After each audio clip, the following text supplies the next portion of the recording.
Good evening, Internet. My name is Lauren Severe, and today I want to talk about my war on the word was.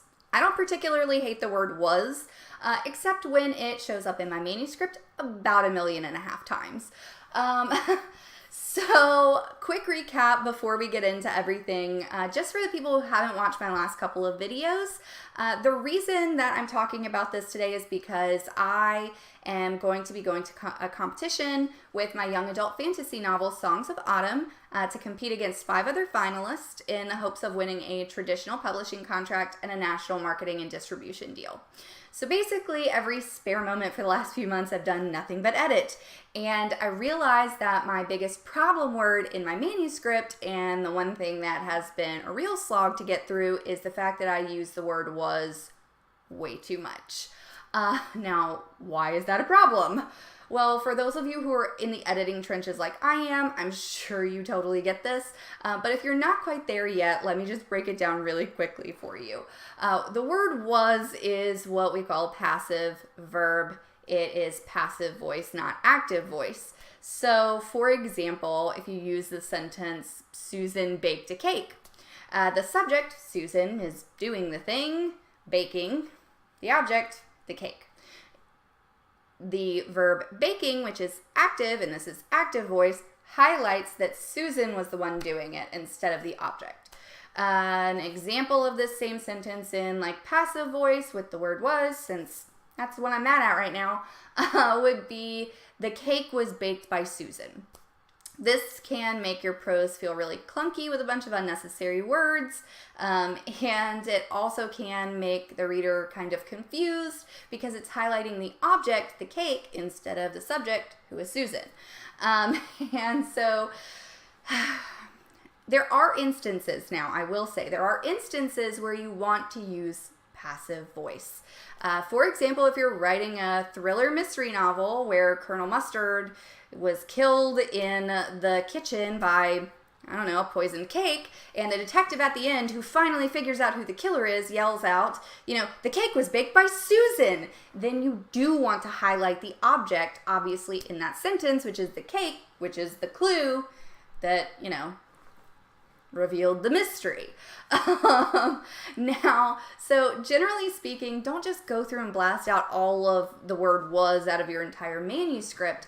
I would recommend going sentence by sentence and seeing how you can basically just restructure some things, maybe pull in some sensory elements.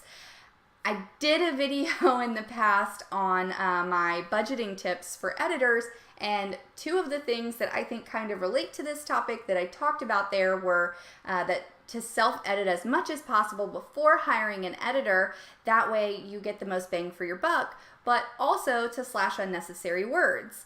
If you use your words more deliberately by switching from passive voice to active voice in your prose, then you're going to condense that word count while still keeping the uniqueness of your work and basically slashing prices. All in all, really good thing to do, in my opinion anyway. Now, you don't have to go out and buy a ton of editing software, and I don't recommend going through your entire book sentence by sentence because it's super time consuming.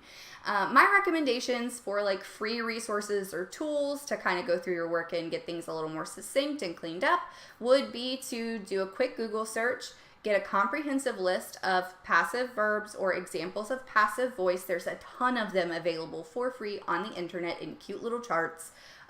So do that, and then I would kind of maybe read a few chapters, maybe the first 5 or first 10, and see which problem words that you saw on that list were coming up the most. And then I don't know how this works on Mac, so I'm not going to say anything on that subject. But if you are working in a Word document on a PC, I know that at the top toolbar, depending on which version that you use, generally on the right-hand side in different tabs, depending on which version, which year you have, you'll find like a little binocular symbol with the word find next to it. If you click on that and then you type in, for example, the word was, it'll find every instance of that word in your 60,000, 100,000, 200,000 word manuscript. So you can go through each instance and you can kind of see where maybe they're clumped together and you need to restructure a few sentences. And so that is my tip for that. I hope this video was helpful to some of you, or maybe made you chuckle, just because I am so crap at writing an active voice that I have to really focus on that in the editing stage. Anyway, if you have problem words that you have issues with, comment them down below. Or if you have tips or tricks, like my one with the find button, that would be really cool too, as obviously I'm editing and I will take any tips that I can get. Anyway, this has been super fun, and I'm going to be in Tennessee this weekend, so if I'm not super active or post another video, I apologize, but I'm going to a wedding and will be a little MIA. Y'all have a great night, and I'm missing something. I forgot something. I know I forgot something. Oh, yeah, it would be really cool if you liked the video or subscribed. I always forget that part at the end.